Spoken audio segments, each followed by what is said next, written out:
اعوذ باللہ من الشیطان الرجیم بسم اللہ الرحمن الرحیم۔ عزیزان گرامی، واقعہ کربلا میں ملوث افراد نے جس ظلم و ستم، فسق و فجور کا مظاہرہ کیا، ہم نے دیکھا کہ پروردگار عالم کے دردناک عذاب نے انہیں دنیا اور آخرت میں تباہ و برباد کیا۔ دنیا کا انجام تو تاریخ نے لکھا، ہم سب جانتے ہیں، اور آخرت میں پروردگار نے ظالمین کے لیے عذاب علیم کی نشاندہی کی ہے۔ اور آج ہم جس شخصیت کے بارے میں گفتگو کریں گے وہ ملعون ترین شخصیت ہے، اور اس شخص کا نام ہے اخنس بن قیس۔ عزیزان گرامی، اخنس بن قیس کون تھا؟ اس نے واقعہ کربلا میں کیا کردار ادا کیا؟ اس نے کیا کیا مظالم ڈھائے اور اس کا انجام کیا ہوا؟ یہ آج ہم نے جاننا ہے۔ عزیزان گرامی، مالیہ سبتین سے ایک روایت ہے کہ اخنس بن قیس ایک دفعہ ایک بندہ خدا کے ہاں مہمان ہوا،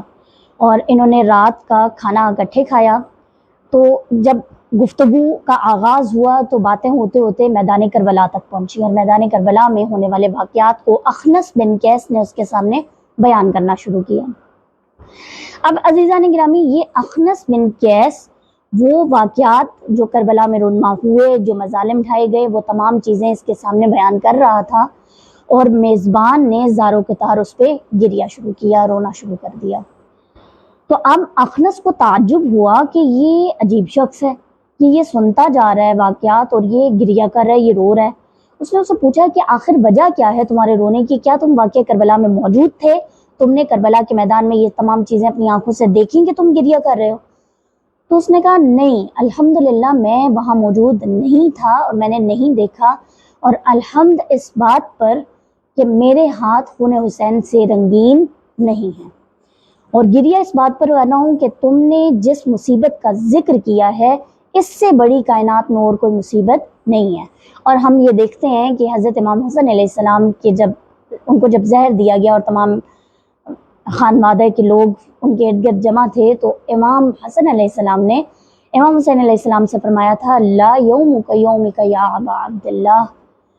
اے ابا عبداللہ حسین علیہ السلام، جیسی مصیبت کا دن آپ کا ہے ایسی مصیبت کا دن کوئی اور نہیں ہو سکتا۔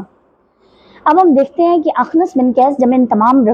واقعات کو اس کے سامنے بیان کر رہا تھا میزبان کے سامنے، تو وہ زارو قطار رو رہا تھا۔ میزبان نے یہ بتایا کہ میں الحمد اس بات پر کر رہا ہوں کیونکہ میں نے رسول خدا صلی اللہ علیہ وآلہ وسلم سے احادیث سنی ہے۔ رسول خدا صلی اللہ علیہ وآلہ وسلم نے فرمایا تھا کہ میرے بیٹے حسین کو مظلوم شہید کیا جائے گا، میرے بیٹے کو کائنات کے بدترین شقی ترین بدبخت لوگ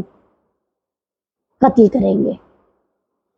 اور پھر اس نے وہ تمام چیزیں جو رسول خدا صلی اللہ علیہ وآلہ وسلم سے سنی تھیں وہ تمام اس کے سامنے بیان کی، یعنی ان کے لیے جو قاتلین امام حسین علیہ السلام ہوں گے ان کے لیے دردناک عذاب کی وعید ہے، دنیا میں بھی اور آخرت میں بھی۔ اور آخرت کے عذاب کا اس نے ایک نقشہ جو اس کے سامنے کھینچا، اس نے بتایا کہ رسول خدا صلی اللہ علیہ وآلہ وسلم نے فرمایا تھا کہ میرے بیٹے کے قاتلوں کا چمڑا جلے گا قیامت کے دن، یہ سکن جلے گی، اور ایک سکن جلے گی تو اس کو ریپلیس کر دیا جائے گا دوسری سے، نئی سکن آئے گی وہ جلے گی، یعنی یہ عذاب کا سلسلہ نہ ختم ہونے والا ہے، اور وہ سارا وقت اسی عذاب میں مبتلا رہیں گے اور ان کے عذاب میں تخفیف نہیں کی جائے گی۔ اگلی اہم بات جو اس سے بتائی، اس نے کہا میں نے رسول خدا صلی اللہ علیہ وآلہ وسلم سے سنا ہے کہ قاتلین امام حسین علیہ السلام کی جو عمر ہے وہ کوتاہ ہوگی، یعنی اس کی ایج بہت کم ہوگی، عمریں اتنی زیادہ نہیں ہوں گی۔ اب جب اس نے یہ بات بیان کی میزبان نے، تو اس اخنس بن قیس ملعون نے کہا یہیں رک جاؤ، تم نے کیا کہا ہے کہ یہ رسول خدا نے فرمایا تھا کہ عمر جو ہے وہ کم ہوگی، تو تم شاید مجھے جانتے نہیں ہو۔ اور اس سے پہلے جو اس کا جملہ جو بدترین تھا کہ یہ وہ لوگ تھے کہ یزید کھلے عام کہا کرتا تھا کہ کوئی نبوت نہیں آئی، کوئی وحی نہیں آئی، یہ سب بنی ہاشم کا ڈھونگ ہے، نعوذ باللہ من ذالک۔ اس قسم کی غلیظ گفتگو اس کی ہوتی تھی، اور اس کے پیروکار جو تھے یزیدی لشکر کے لوگ وہ بھی اسی ٹریک پر تھے۔ اب جب اس میزبان نے یہ بتایا کہ میں نے رسول خدا سے سنا ہے کہ ان کی عمریں بہت کوتاہ ہوں گی، بہت کم ہوں گی، تو اس نے کہا یہ جھوٹی اور غلط بات ہے، نعوذ باللہ من ذالک۔ یعنی رسول خدا صلی اللہ علیہ وآلہ وسلم کے فرامین کے بارے میں وہ یہ کہہ رہا تھا کہ یہ فضول بات ہے، اس میں کوئی حقیقت نہیں ہے۔ اس نے کہا اس لیے کہہ رہا ہوں کہ اس میں کوئی حقیقت نہیں ہے کیونکہ تم شاید مجھے جانتے نہیں ہو، میں اخنس بن قیس ہوں اور میری عمر اس وقت 90 سال ہے، 90 ایئرز اولڈ، اور میں وہ شخص ہوں کہ جس نے میدان کربلا میں ایسے مظالم ڈھائے جو کسی اور نے نہیں ڈھائے۔ اس نے پوچھا کہ آخر تم نے کیا کیا تھا میدان کربلا میں؟ اس نے بتایا پہلا ظلم، اس نے کہا میدان کربلا میں جو شہ سواروں کا ایک دستہ تیار کیا گیا تھا جس کو یہ ٹاسک دیا گیا تھا کہ اس نے لاش امام حسین علیہ السلام کو پامال کرنا ہے، میں اس دستے کا سربراہ تھا، میں سردار تھا اس دستے کا، یعنی میں وہ ملعون شخص ہوں جس نے امام حسین علیہ السلام کے لاشوں کو پامال کیا۔ ایک ظلم تو اس کا یہ تھا۔ اگلا اس نے بتایا کہ جب ہم امام کو شہید کر چکے، امام کی شہادت ہو گئی، تو اس کے بعد ہم جب خیام حسینی کی طرف بڑھے اور ہم نے خیموں کو آگ لگانا شروع کی، بیویاں باہر نکلی، کہتے ہیں آخری خیمہ جو بچا تھا اس میں امام حسین علیہ السلام کے بڑے فرزند علی ابن الحسین علیہ السلام موجود تھے جو وقت کے امام تھے پھر امام کی شہادت کے بعد۔ کہتے ہیں جب میں وہاں گیا تو وہ چونکہ بیمار تھے، وہ بستر پر تھے، تو میں نے امام کے نیچے سے بستر کھینچا۔ اب جب میں نے بستر کھینچا تو امام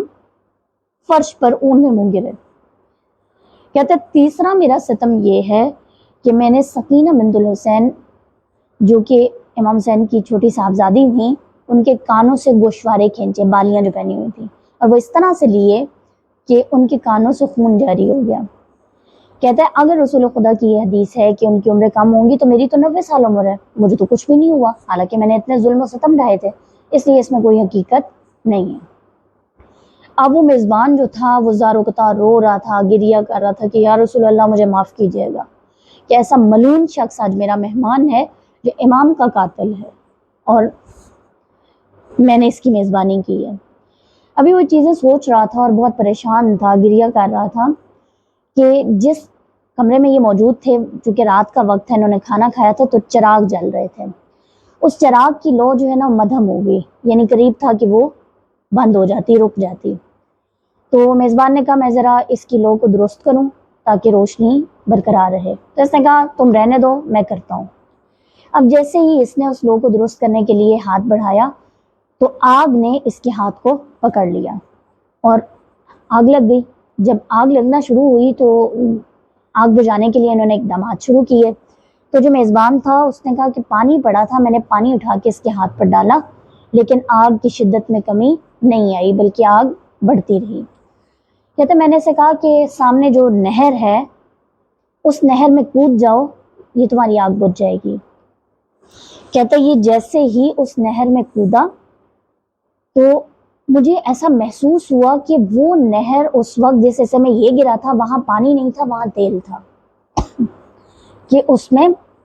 آگ بھڑک اٹھی اور یہ جل کر کوئلہ ہو گیا۔ اور وہ کہتا ہے کہ میں نے پھر شکر پروردگار بجا لایا کہ پروردگار تیرا لاکھ لاکھ احسان ہے، وہ شخص جو ظلم کرنے پر اترا رہا تھا، اور ظلم بھی اس نے کسی عام شخص پر نہیں کیا تھا، رسول اللہ کے نواسے پر کیا تھا، سید الشباب اہل الجنہ پر کیا تھا ظلم، تو آج وہ اپنے انجام کو پہنچا۔